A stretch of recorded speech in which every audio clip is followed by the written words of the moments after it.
আলহামদুলিল্লাহ, আমিও ভালো আছি। শুকরিয়া আল্লাহ তাআলার দরবারে। আজকে যে নুরানি মাদ্রাসাকে কেন্দ্র করে তাফসীরুল কোরআন মাহফিল আয়োজন করেছেন কর্তৃপক্ষ, এলাকাবাসী, ওনাদেরকে ধন্যবাদ জানাচ্ছি। প্রতিবারই যেন এরকম মাহফিল করে এলাকাবাসী যেন হেদায়েতের পথ খুঁজে পায়, আল্লাহ তাআলা যেন সে তৌফিক কর্তৃপক্ষকে দান করেন বলে আমিন। সম্মানিত ভাইয়েরা, ভূমিকা ছাড়াই দুই চারটি কথা আমি বলতেছি। সময় সংক্ষিপ্ত, আমরা ওয়াজ সবসময় বলি, সমস্যা নেই। আমরা শুনবো। আজকে আমাদের অতিথিবৃন্দ আসতেছেন, তারা এসেছেন, কিছুক্ষণের মধ্যে মঞ্চে আসবেন, পর্যায়ক্রমে শুনবো। আল্লাহ তৌফিক দান করেন বলে আমিন। বিগত 16টি বছর কোরআনুল কারীমের মাহফিলে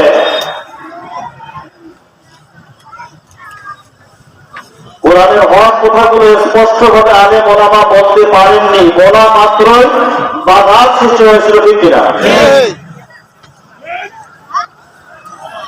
আজকে কি সেই পরিবেশ আছে? মহান আল্লাহ রব্বুল আলামিন দয়া করেছেন, সে পরিবেশ নির্মূল হয়েছে। একটা সুন্দর পরিবেশ পেয়েছি আমরা কোরআনুল কারীমের সঠিক কথা বলার জন্য, স্পষ্টভাবে বলার জন্য আমরা সুযোগ পেয়েছি। সম্মানিত ভাইয়েরা, আপনারা যারা এখনো ওই বাজারের মধ্যে রাস্তায় এবং বাইরে ঘোরাফেরা করছেন, বাইরে ঘোরাফেরা না করে প্যান্ডেলের ভিতরে চলে আসেন। এখানে মহান আল্লাহ রব্বুল আলামিনের পক্ষ হতে অগণিত রহমতের ফেরেশতা পরিবেষ্টন করে রেখেছেন ওয়াজ শ্রবণকারীদেরকে। বলি সুবহানাল্লাহ। হাদিস শরীফের কথা।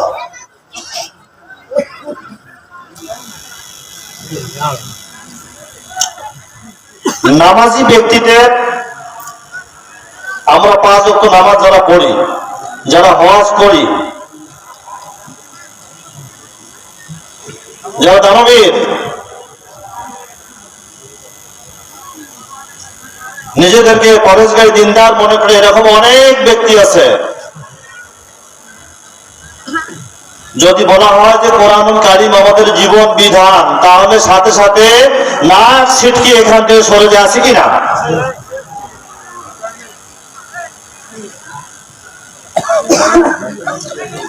যদি বলা হয় 5 ওয়াক্ত নামাজ পড়বেন, ভাই আপনারা তো হজ ফরজ আছে, হজ করবেন, রমজান মাস এসেছে, রোজা রাখবেন, তাহলে আমলগুলো করতে কোনো আপত্তি নাই। সঙ্গে সঙ্গে বলা যে সুবহানাল্লাহ, আলহামদুলিল্লাহ, আমরা অবশ্যই এ পথে আছি। এরকম এক শ্রেণীর মুসলমান আছে, তাদেরকে যদি বলা হয় যে পবিত্র কোরআনুল কারীমের সমাজ চাই, আল্লাহর বিধান আল্লাহর জমিনে প্রতিষ্ঠা করতে চাই, এই আন্দোলন আপনাকে শরীক হতে হবে, সঙ্গে সঙ্গে তারা এটা থেকে মুখ ফিরিয়ে নেয়। এরকম মানুষ আছে না নাই? মুসলমান আছে। তাদের সম্পর্কে আল্লাহ রাব্বুল আলামিন পবিত্র কোরআনুল কারীমে এই ব্যক্তিগুলোর সম্পর্কে যারা কোরআনের ভিতরে নামাজের আইন মানে, রোজার আইন মানে, হজ্জের আইন মানে, কিন্তু কোরআনের বিধান জমিনে যদি প্রতিষ্ঠিত করা হয় তাহলে আন্দোলনে যেতে চায় না, ইসলামী আন্দোলনে যোগদান করতে চায় না, এরকম ব্যক্তিদের কথা পবিত্র কোরআনুল কারীমে স্পষ্টভাবে বলা হয়েছে। সম্মানিত ভাইয়েরা আমার, আমি আয়াতে কারিমা আপনাদেরকে পড়ে শোনাচ্ছি। মুযাবযাবিনা বাইনা যালিকা লা ইলাহা উলাই ওয়া লা ইলাহা উলা। যখন এদেরকে বলা হয় আপনি একজন মুসলমান, 5 ওয়াক্ত নামাজ পড়েন, আপনি হাজী সাহেব ওয়াজ করে এসেছেন, আপনি দান খয়রাত করেন এবং রমজান মাসে রোজা রাখেন, ও ভাই, আল্লাহর দ্বীন আল্লাহর জমিনে প্রতিষ্ঠা করতে হবে, আন্দোলন আপনাকে শরীক হতে হবে। সঙ্গে সঙ্গে মুখ ফেরায় নেয় এবং দোদুল্যমান অবস্থায় এরা পড়ে যায়। বলি নাউযুবিল্লাহ। লা ইলাহা ইল্লাল্লাহ এদিকও নহে, ওয়া লা ইলাহা ইল্লাল্লাহ ওদিকও নহে। এরা সন্দেহ শুরু করে যায়। একদিক দিয়ে মানব রচিত মতবাদের দিকে আমাদেরকে ডাকা হচ্ছে, সেখানকার আমি নেতা।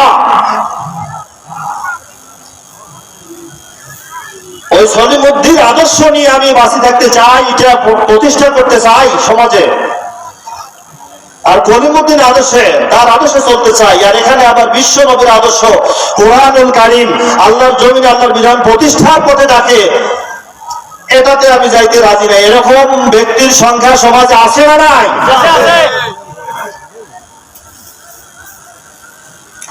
সম্মানিত ভাইরা আমার,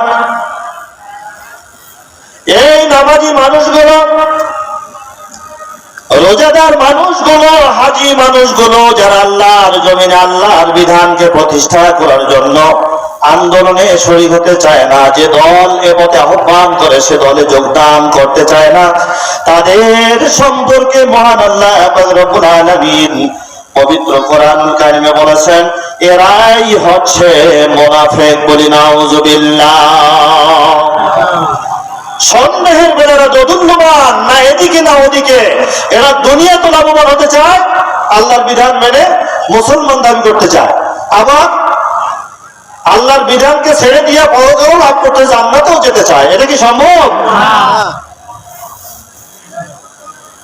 যে কোনো একটা দিক বেছে নিতে হবে।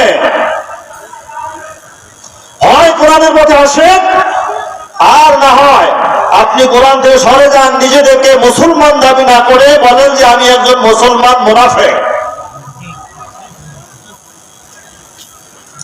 সম্মানিত ভাইরা আমার, মহান আল্লাহ পাক রব্বুল আলামিন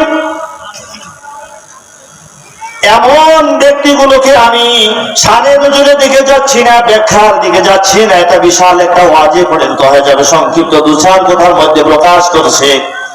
মহান আল্লাহ পাক রব্বুল আলামিন এমন ব্যক্তিগুলোর সম্পর্কে ঘোষণা করেন, বাশশিরিল মুনাফিকিনা বিআন্না লাহুম আযাবান আলীমা। হে রাসূল, এদেরকে সুসংবাদ দিন। বাশশিরিল মুনাফিকিন, মুনাফিকদেরকে সুসংবাদ দিন। কি সুসংবাদ? আমরা যদি বলি এখানে একটা সুসংবাদ আছে, আমরা অপেক্ষা করবো নিশ্চয়ই একটা ভালো খুশির সংবাদ আছে, তাই না? কিন্তু আল্লাহ এখানে মজা করেছেন, কৌতুক করে বলেছেন, মনের দুঃখে বলেছেন মুনাফিকদেরকে সুসংবাদ দিন। বাশশির শব্দটা হচ্ছে সুসংবাদ প্রদান করা, বাশশির মুনাফিকিন, এই সুসংবাদ দিন বিআন্না লাহুম আযাবান আলীমা, তাদের জন্য কঠিন শাস্তি অপেক্ষা করছে। বলি নাউযুবিল্লাহ। জাহান্নামের আগুন অপেক্ষা করতেছে। যদিও ওরা দুনিয়া নামাজি, হাজি, রোজাদার ছিল। কারণ কি? কোরআনের বিধান, আল্লাহর জমিনে আল্লাহর আইন প্রতিষ্ঠা হোক, এইটা তারা চায় নাই, অথচ নিজেদেরকে মুসলমান দাবি করছে। এই জন্যই তাদের জন্য জাহান্নামের আগুন তৈরি করে রেখা হয়েছে। বলে নাউযুবিল্লাহ। এখানে ভিডিও হচ্ছে, আমি কোরআনের অনুবাদ করতেছি। বিষয়টা বুঝছেন? যা আছে লেখা তাই আমার ব্যক্তিগত, আমার বাবার না দাদার, অথবা এখানে ইমাম সাহেব আলেম ওলামা আছেন তাদের কথা নয়, সরাসরি আল্লাহ তাআলা যা প্রকাশ করছেন তাই বলতেছি। সর্বশেষ যেটা কথা বলতে চাচ্ছি, এদেরকে এই শাস্তি দেওয়া হয়েছে। এরপরেও মহান আল্লাহ পাক রব্বুল আলামিন আরো ভয়াবহ শাস্তির কথা বলেছেন, ইন্নাল মুনাফিকিনা ফিদ দারকিল আসফালি মিনান নার। হে রাসূল, বড়দিন নিশ্চয়ই মুনাফিকদের জন্য পরকালে এমন কষ্টের যন্ত্রণার ব্যবস্থা করে আমি আল্লাহ রেখেছি, সে যন্ত্রণা এবং কষ্ট হবে পীড়াদায়ক এবং জাহান্নামের সবচেয়ে নিম্ন স্তর। বলে নাউযুবিল্লাহ। কাফেররা জাহান্নামের যে জায়গায় থাকবে, মুশরিকরা যে জায়গায় থাকবে, ইহুদি নাসরা যে জায়গায় থাকবে, কাফেরদের চেয়েও আরো বেশি কঠিন শাস্তির জায়গা, সবার নিচে অতল গহ্বরে জাহান্নামের, সেখানে আল্লাহ পাক রব্বুল আলামিন মুনাফিকদেরকে নিক্ষেপ করবেন। বলে নাউযুবিল্লাহ। কারণ কি জানেন? মুসলমান হয়ে এরা এই ধর্মের ক্ষতি করছে, দাবি করছে নিজেকে মুসলমান, আমি হাজি, আমি নামাজি, আমি রোজাদার, আর একদিক দিয়ে কোরআনে কোরআনের বিধানের পথে কোরআন আইন প্রতিষ্ঠা হোক এটার বিরোধিতা করেছে। এই জন্য এরা মুসলমান হওয়া সত্ত্বেও হাজি হওয়া সত্ত্বেও বিশেষ বক্তার আগমন, শুভেচ্ছা, স্বাগত। সম্মানিত ভাইরা আমার, বিশেষ বক্তা আমাদের আগমন করেছেন, তিনি মঞ্চে উপস্থিত হয়েছেন। আল্লাহ পাক রব্বুল আলামিন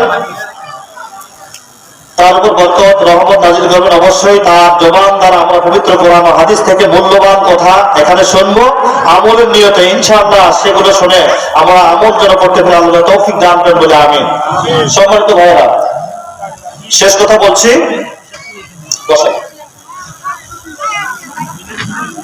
দুনিয়ায় নামাজি ছিল, রোজাদার ছিল, হাজি ছিল, নিজে মুসলমান দাবি করছে, এই অভিনয় করে বেড়াইছে যে আমি একজন মুসলমান, অথচ দল করেছে মানব রচিত মতবাদের পক্ষে, সর্বমুখী পরিমতি দল করেছিল। এই জন্যই এরা মূলত ব্যঙ্গ বিদ্রুপ করছে ইসলাম ধর্মকে নিয়ে। মুসলমান সেজে ধর্মের সবচেয়ে বড় ক্ষতি করেছে, দিন প্রতিষ্ঠা করতে বাধা হয়েছিল না এই মুনাফিকগণ। এই জন্য এদের সম্পর্কে আল্লাহ পাক রব্বুল আলামিন ভীষণ ক্ষিপ্ত হয়ে বলেছেন যে ইন্নাল মুনাফিকিনা ফি দারকিল আসফালি মিনান নার, মুনাফিকদের অবস্থান হবে জাহান্নামের সর্বনিম্ন স্তরে। আল্লাহ পাক রব্বুল আলামিন মুনাফিকের চরিত্র থেকে আমাদেরকে সকলকে যেন হেফাজত করেন বলে আমিন। সম্মানিত ভাইরা, আমাদের আজকে বিশেষ আকর্ষণ করে চলে এসেছেন। আমরা তো এখানে এলাকাবাসী, যেহেতু আমাদের ওয়াজ সবসময় শোনার সুযোগ আছে, এই জন্য সংক্ষিপ্তভাবে ভূমিকা ছাড়াই বিষয়টি কথা আমি বললাম। আল্লাহর বাণী থেকে আমরা যেন সচেতন হই, সজাগ হয়ে আল্লাহর কোরআনের পথের প্রতীক হই, ইসলামী আন্দোলন শরীরে ইসলামী দলভুক্ত হয়ে যেন জীবনের শেষ মুহূর্ত পর্যন্ত অবিচল থেকে মৃত্যুবরণ করতে পারি। আল্লাহ তৌফিক দান করেন বলে আমিন।